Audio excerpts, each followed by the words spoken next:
Hey everybody, welcome back to Discover SPRINGFORD. Really quickly, I want to mention whatever's happening on my face. As you know, I'm an aspiring actor, and throughout this season, you're going to see a variety of looks as I transform for different characters that I may be portraying. Right now, I have the shaggy long hair. I apologize if that's off-putting to you, and for any of you that may think that I'm a hippie. But anyway, now on to the show. I'm standing in front of 500 Walnut Street in Royersford Borough. It was formerly the Ralston House, and now it's home to Dr. Eric Pastor, the Royersford Dentist. I'm Geoff Desiato, a local realtor, aspiring actor, and transplant to the Springford area. And I'm on a mission to find the best that Springford has to offer. I'll be interviewing local business owners, civil servants, and other prominent members of the community to find out what makes Springford a great place to live, work, eat, and explore. I invite you to join me on my journey as I discover Springford. Eric, thanks for coming on the show today. I really appreciate your time. Thanks for having me. So, like we do on every episode, I'm going to turn it over to you very early on to tell us a little bit about your personal history and how you ended up in the dental field. Sure. Well, I grew up in Bensalem, which is outside of Northeast Philadelphia. And I ended up going to Penn State, main campus in State College, where I was a business major, actually. Oh, okay. Never had to study as a business major. I would just do all the things that, young Penn Staters do. About halfway through, that's when I decided I wanted to be in the medical field. I was always a nervous dental patient, like a lot of people, yeah. And my dentist always did a good job of making me feel comfortable. Mom and pop type shop. Yeah. And I really liked working with my hands. So when you put all that together, and also being your own boss, yeah, having that control over what materials you use, how you run your business, you really don't see that very much in the medical field. Mm-hmm. The dental field's kind of heading that way too. Okay. If you see all the big corporate places popping up. So and then I ended up working in a dental lab for a year between college and dental school in the Northeast, which I know is where you're from. Yeah, I'm from Northeast Philly. Yeah, it's on Red Lion Road. Okay. Little dental lab. That's where they make the crowns for teeth, and went to dental school for 4 years. And at that point, I was living in Eagleville, okay, Pennsylvania. Not far from here. I started working all the way up in Bethlehem. Wow. Actually, I started working at a corporate place for 1 year. That only lasted about a year. Corporate dentistry is very much about volume, seeing as many people as you can. It wasn't a very good fit for me. I wouldn't be able to build any kind of relationship with the patients because they'd see whatever dentist was available that day. Right. It wouldn't be my I wasn't their dentist. Yeah. And I didn't quite like that. Yeah. And I remember one time they gave me sandwich gloves to wear because they ran out of gloves. It was not a good experience. Yeah. So you're making a sandwich at Wawa instead of checking teeth. Oh yeah. I went up to, so then I was working up in Bethlehem for a private practice, and usually most dentists after about 2-3 years, that's when, if they want to be their own, own their own practice, that's when they'll start looking, and that's when I started looking, and that's when I met Dr. Burns. Okay, and what year was that? That was in 2013. Okay. Or it's actually 2012, midway through 2012. Yeah. And something I've noticed, especially interviewing a lot of business owners on this show, is they call, you've heard it said like an entrepreneurial gene that people have. It's either whether it's a personality trait or just something hardwired. And I found myself to be this way because I worked in many corporate settings, banking, pharmaceuticals, things like that, and I just chafed against it so much because I have that, desire to be the boss, not to be boss of other people, but to build my own canoe, for lack of a better term. Like I want to be responsible for the work that I'm doing. Yeah. Put my stamp on it, whether it works or fails. I want it to be relying on me, not on other people. Yeah.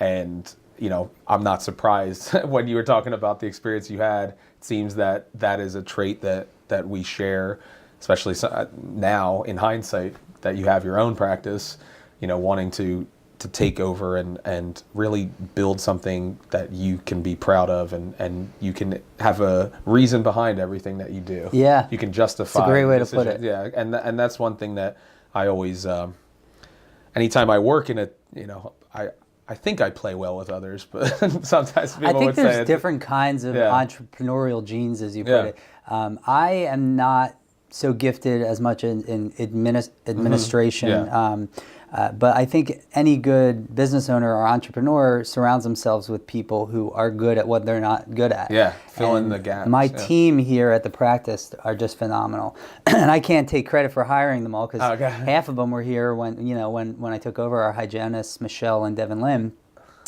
Petra is our office manager, and she's great at administration. And so I get to practice dentistry, and she gets to help develop systems that make a good experience for patients. Yeah. So tell me a little, outside of just the fact that you, your painful dental history, or however you want to describe it, or your anxiety about the dentist chair. Was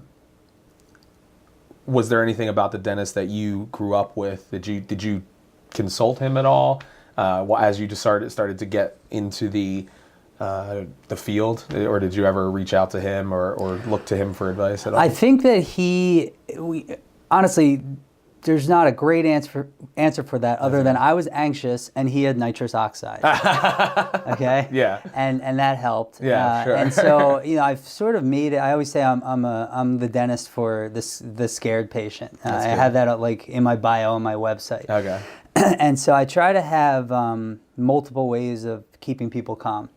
And so we try to, if we notice somebody likes a certain kind of music, we'll put that on. We'll tell people, hey, bring music with you, because I don't know if you know this, but music decreases pain sensation by 30%. Oh, wow. Not that you should be feeling pain anyway, but a lot of times people are just so, revved up that, I could, touch them on the arm and they jump. Right. So, and a lot of injuries actually happen from people preparing themselves because they feel like sometimes if people are blindsided or something like that, they actually don't have as many, or at least I've heard that because their body wasn't tense when they, there goes Utley. Did you hear something? Utley heard something. Okay. So Utley's another example of an anxiety reducer. So some people do a lot better having him lay down, especially for a long procedure. And then you have people who aren't dog fans, or their allergies don't allow that, and so we're very in tune. Great thing is I live upstairs, so we'll just make a note in a patient's chart, and they should never see Utley again because we're in tune to that, and we'll make sure he's out of the office when that patient arrives and leaves. Yeah, that's great. I know they do that in hospitals oftentimes. They'll bring in therapy dogs and things like that. And I used to work very briefly in one of the many jobs that I had. I was a barista at a coffee cart in St. Christopher's Hospital down in Philly. Oh, okay. And every once in a while I would see them walking the dogs around, and they would take them to the children's rooms and things like that. It was just a cool calming effect that it had. So I can definitely understand it. And it is a unique part of this practice because I oftentimes when I take my, if I take my cats to the vet, obviously they have like the other cats kind of roaming around, or you see things like that. But I was surprised that I was afraid I was going to let him out when I opened the door and he's standing right there. I was like, oh, so, but he seems very well trained in that regard as well. Yeah. So let me go back a little bit because you mentioned Dr. Burns, is it? Yes. Yeah. So tell me a little bit about the history of the practice and how you became aware of him and how you guys came together. Sure, yeah. So when I was looking for a practice, the way dentists find practices is they use a practice broker most of the time. And so they connect to people with similar ideals. He might have been looking for somebody who wasn't going to turn this house into a bunch of apartments, or turn it into a 10-doctor practice.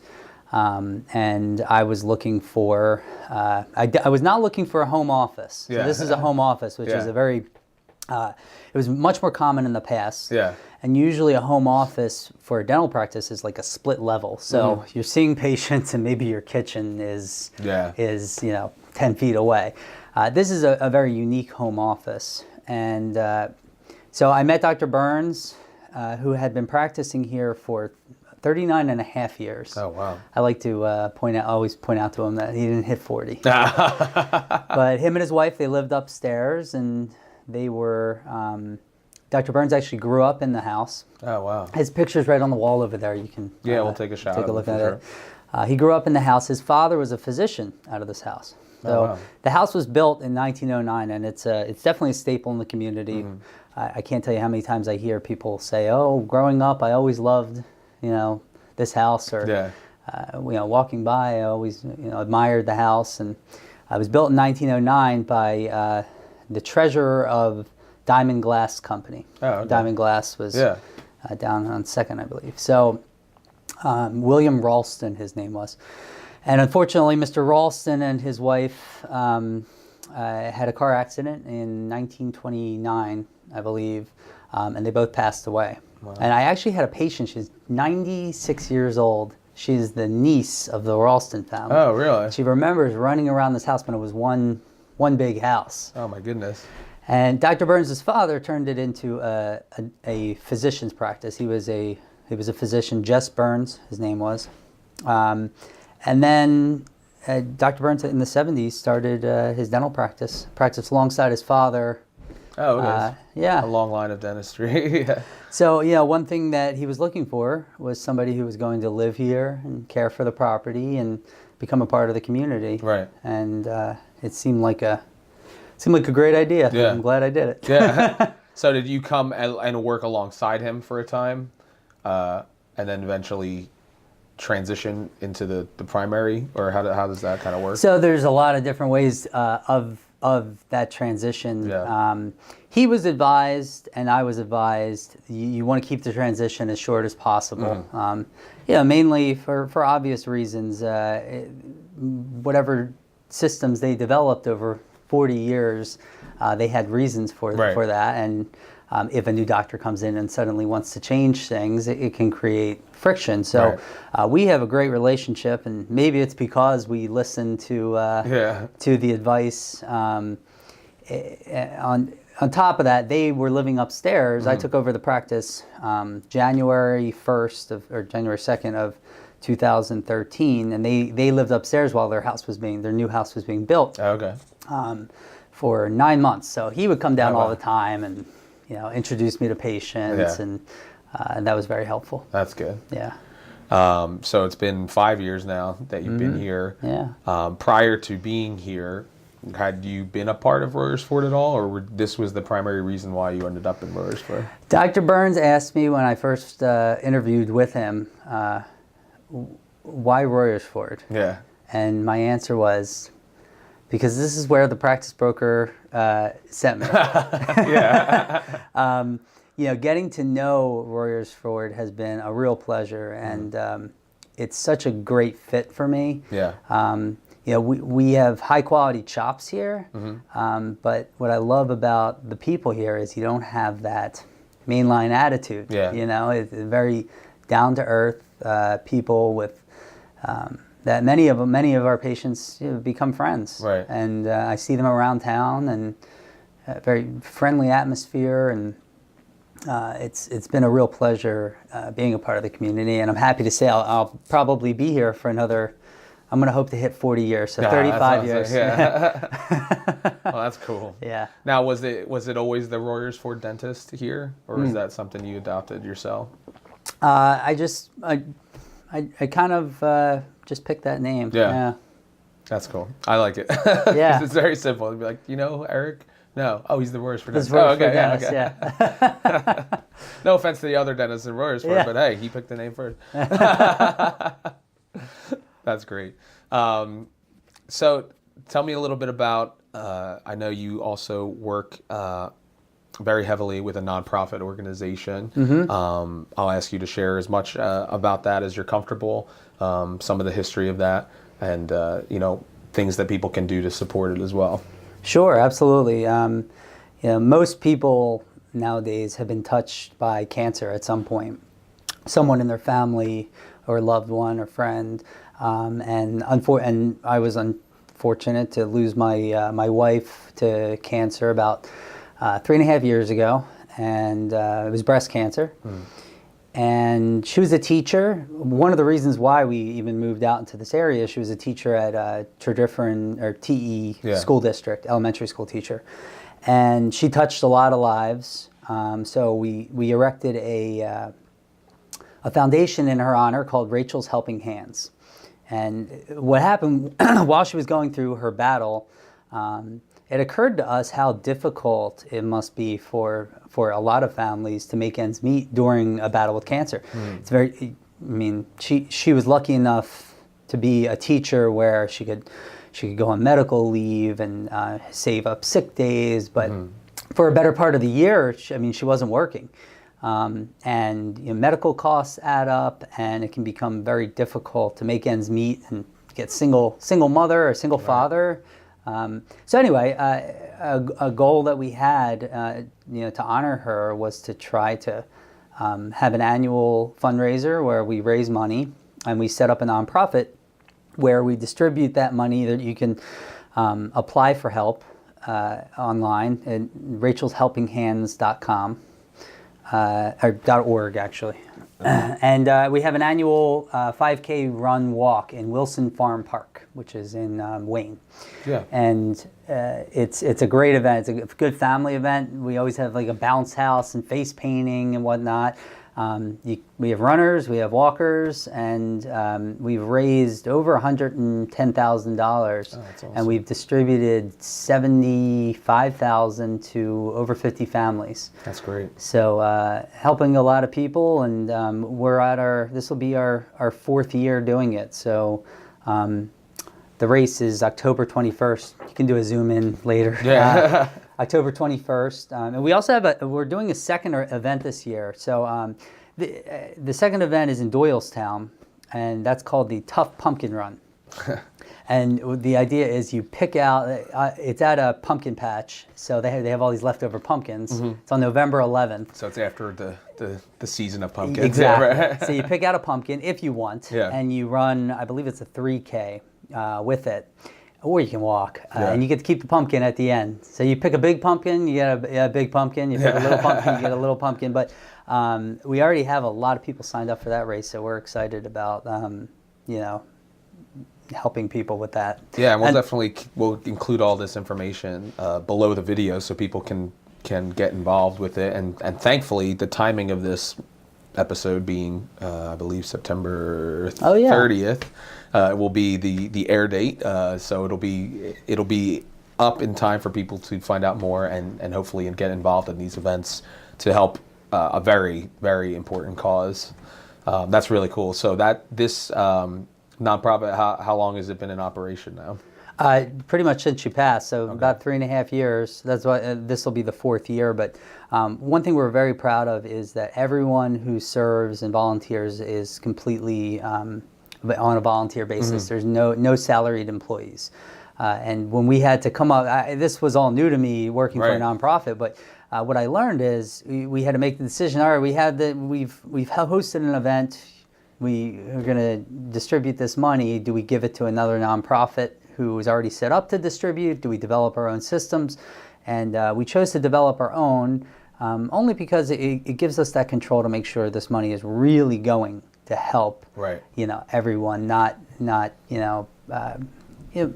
There's a lot of nonprofits that use their money well, and they have, and there's a lot that don't. So high overhead, So you when people are giving the money, obviously they want to believe that it's going to the exact people that are in need, and obviously the bigger the organization, the higher the overhead costs and all those things, and then obviously the more hands that are involved, things can mysteriously not happen the way you expected them to. So that's really good to know. And for especially people who may want to contribute to this, that it is really a passion project, if nothing else. It's not, I decided from day one I'm going to start this big nonprofit. It's coming from a true place of love and care and legacy for your wife, and really cool. And thank you for sharing that. I think that's an incredible outcome of a very difficult situation. Yes. And I think inspiring to a lot of people who have had very difficult times in their life to try to bring out some positive and have a lasting effect for good.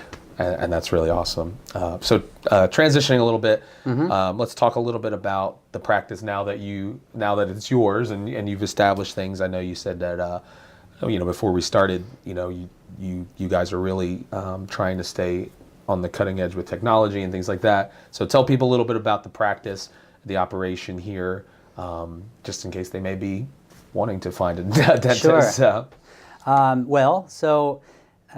One of the things that we discussed about being a solo practice owner is that I don't have to ask anyone's permission, or any CEO who's not a dentist permission to purchase equipment, pay employees, things like that. So one thing I certainly invest in, I think is above and beyond any technology I could invest in, are the team members of our practice. You'll find that every member of our team is what I call an all-star. Seasoned, well-trained, caring individuals who are good at what they do. And that doesn't come easy. And everyone who's been on our team has been on our team for quite a while. So that's number one, before any technology. But a lot of what we invest in are to make the patient experience easier. So if I ask most people what they hate about getting a crown, or if they need Invisalign to straighten their teeth or something like that, it's getting an impression. A lot of people don't like the goop that you stick in there. You got to hold it in there for 4 minutes, and then you pull it out and you look at it and you say, I think that's good. I think my lab will be able to handle this. And you send it off, and then they call you and they might say, well, I don't really like this. It's not on me if there's a problem. Do you want to bring the patient back in? No dentist wants to bring the patient back in. The patient doesn't want to come back in. So you cross your fingers, right? So one of the things we were very early in investing in was a digital scanner. So we have a wand, and we'll show you what that looks like, that allows us to sort of take hundreds of pictures of your mouth very quickly within a minute. And it stitches those pictures together, and it allows me to zoom. So I can zoom in on my work and make sure everything looks perfect before I ever send it off to the lab. And if it's not perfect, I'm able to adjust that. And this is called a 3-shape digital scanner. And instead of taking impressions, we can use this scanning gun and actually scan the patient's mouth. And what's great about it is it's a very familiar motion. As far as zooming, you can see, make sure everything's nice and clean and exactly what you want. It also is able to give us the exact shade of your teeth, which makes a big difference than just guessing and hoping your dentist isn't colorblind. So just a neat piece of technology that we think really gives us a better quality work. And what's interesting is this will get sent directly to my lab, where they 3D print a model. So 3D printing is something that we're seeing more and more of in the world. And it's becoming a part of dentistry because of its accuracy. Wow. So that makes our work a lot better. And when you talk about what makes dental work last a long time, there's a lot of factors. Certainly cleaning your teeth at home is an important one.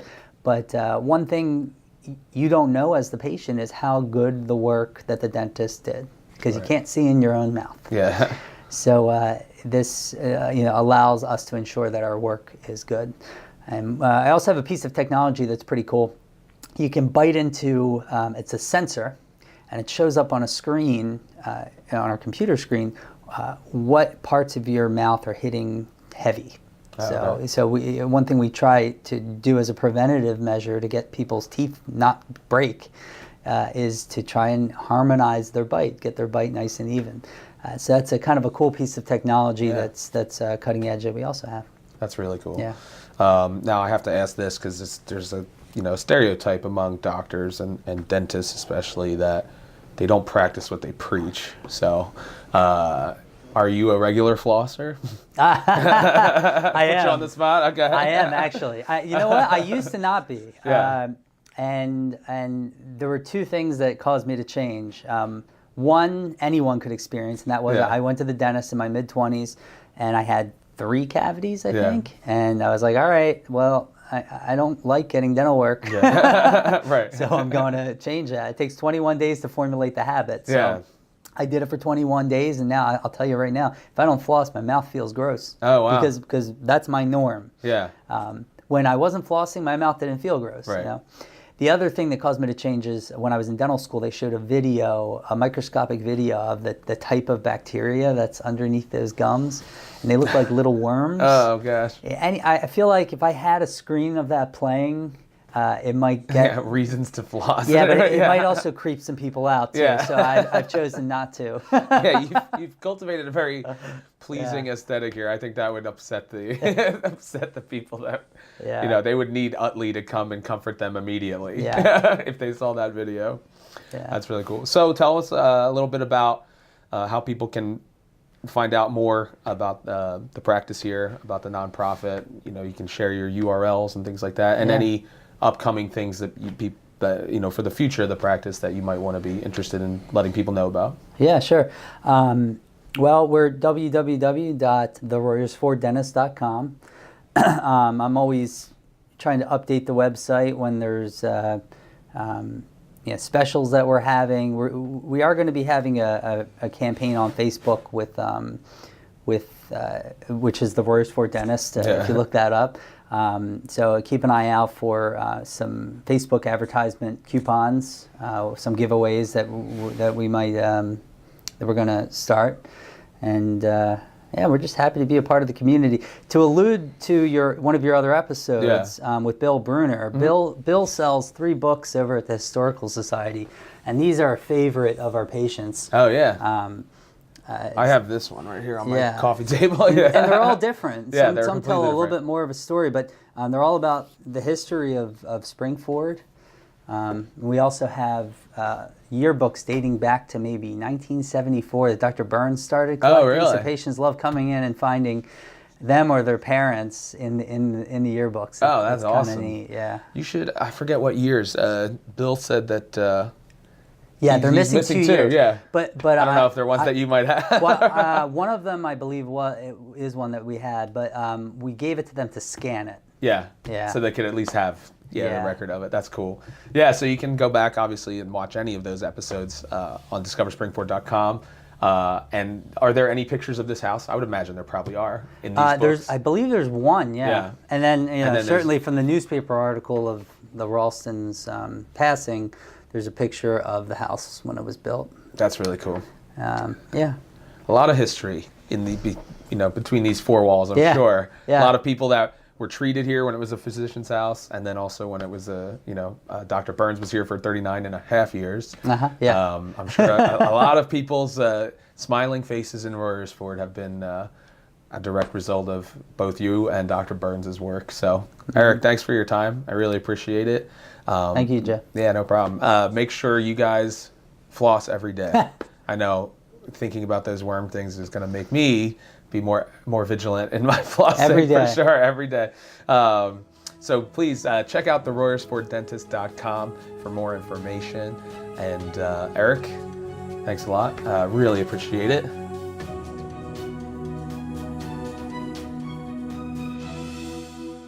Well, that's all the time we have for today's episode of Discover Springford. If you'd like to hear our full conversation, I encourage you to subscribe to our podcast. You can find it on any podcast app. I'd also encourage you to check out the Royersford Dentist online. Dr. Eric Pastor was recently recognized for the 2nd year in a row as one of Philadelphia Magazine's top dentists. Also, if you'd like more information about Rachel's Helping Hands nonprofit, you can check out the link below the video. If you'd like to support Discover Springford, you can do that in any of the following ways. You can make a one-time PayPal contribution by going to paypal.me/discoverspringford. You can also become a monthly supporter at Patreon, patreon.com/discoverspringford, or you can check out our merchandise on our website, discoverspringford.com/shop. Thanks a lot for watching. We encourage you to get out there on your own journey to discover what makes the Springford area a great place to live, work, eat, and explore.